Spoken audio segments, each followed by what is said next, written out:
What's going on YouTube? For those of you who don't know me, my name is Craig and I like to take photographs of things and mess around with things in Photoshop and whatnot. And today I thought I would bring you a tutorial on how to do a simple sky replacement. It means you can take a photo that looks like this and you can turn it into a photo that looks like this in around 4 or 5 minutes. So we're just going to jump straight into Photoshop and I'm going to show you how to do that. We've opened Photoshop up. I have this image here. Which I've taken of Eliza Lawson. If you're into music and whatnot, definitely check her out on Instagram.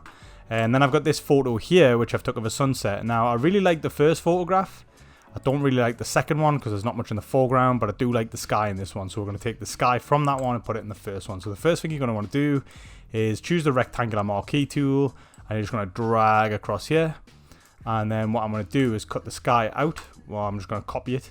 And then I'm going to go into this one and I'm just going to paste it on the top. Like so. Now, the first thing that I'm going to do is I'm going to show you what we're going to be doing is changing this into multiply. And then we're going to be positioning this in the sky somewhere. And the multiply will just kind of show the rest of the image through. And you can see it kind of picks the hues and stuff up. That's the effect that we're going for. So what we're going to do though is just change that back on a normal for now.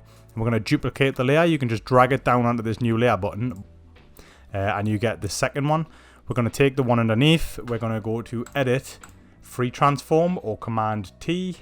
I can't find it because I always use a shortcut. There it is. And we're just going to right click on it and go to Flip Vertical. And now we're going to just position it beneath the other one. So you've got a mirror image of it. Okay, press enter on that. Click on both layers using the Control key or Command if you're on a Mac. And you're just going to right click and go to Merge Layers. Yeah. Now we've got one big sky image. That's kind of what we're going for. We can put that into multiply and we've kind of got the effect there already. But the problem is you can see here the clouds are in part of our back and we've got a sun here which we probably don't want. So the idea is just to kind of keep everything above the horizon or in the sky sharp and kind of blur the rest of it out. So if we make it back normal again, all I'm going to do is try and copy the hues but take out the detail. So I'm just going to take the dropper tool, which is I on the keyboard, and I'm just going to click and then I'm going to choose a brush tool, which is B on the keyboard, or you can choose the brush tool from here. I'm going to set a reasonably large and soft brush and I'm just going to literally paint out the detail. So it's going to look a bit of a mess right now, but the idea is just to take the hues, paint them in as you go. And what you want to do is just lose the detail in the bottom half of the photograph on mine, but it's just taking out all of them bits where you can see clouds and whatnot and just trying to match the color hues that are there. Once we put it into multiply, you won't really see all of these smudges. It's just to basically use the tones and the colors in the rest of the photograph. So I'm just going to blast through this, just taking some of the blues from here, getting rid of that detail, getting rid of this detail, something like that. And then when we put it into multiply, now we kind of don't have that. We've still got a bit in the back here which I want to clean up, but the rest of it's looking pretty good right now. Pretty happy with that.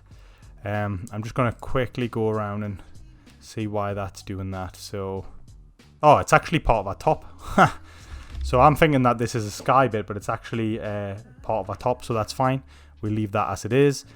The only other thing you might want to do is maybe add a lens flare or something to your sun. I quite like a lens flare, so I'm going to go to Filter, Render, Lens Flare. But I'm going to show you a technique to actually make your lens flares a little bit better. So this is my lens flare here.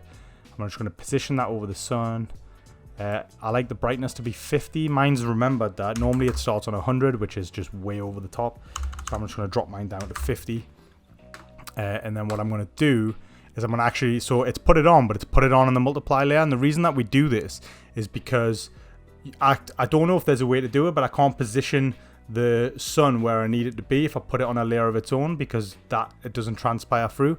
So what I like to do is do it on this layer first, undo it, but then it'll remember the lens flare settings when we do it again in a second. So what I'm going to do is make a new layer. I'm going to go to press D to get the default colors, and I'm just going to swap it to the background. So I've got a black on my background color, I'm just going to fill the layer. You can go to edit fill, and then you can choose background color, or you can choose black. That'll do the same thing. Click OK. Now I've got a black layer, and if I go to filter lens flare, it'll remember where I put it the previous time.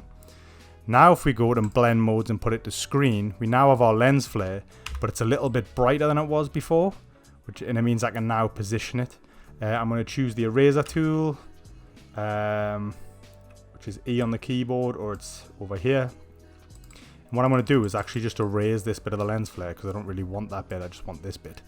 And then I'm just going to soften it a bit, so I'm just going to kind of maybe put it down to about 80%. And I'm pretty happy with that right now. The only other thing that I'm going to do is I'm going to adjust the level slightly on this picture, on the original image, because it's not dark enough around the back. Obviously with sunset we'd lose a little bit of the light. So I'm just going to go into here, choose a new background for levels, and then I'm just going to bring this down a bit just to darken it. Maybe bring the midtones up a touch, and something like that. Pretty happy with that. And that's pretty much all there is to it. So yeah, that's how I do a sky replacement. As with Photoshop, there's 1,000,001 ways to do the same thing. Peter McKinnon does a really good tutorial on how to actually cut the sky out and put a new sky in. Personally, for me, I find it quite difficult sometimes to match the color hues in the rest of the photograph, but if that method works for you, I shall put a link in the description. I haven't put any content out for about 2 years, which is way too long. But if you want to hit the subscribe button, I promise it won't be 2 years until the next video. Thanks very much for watching. I hope it's been useful. I've been Craig, you've been you, thank you.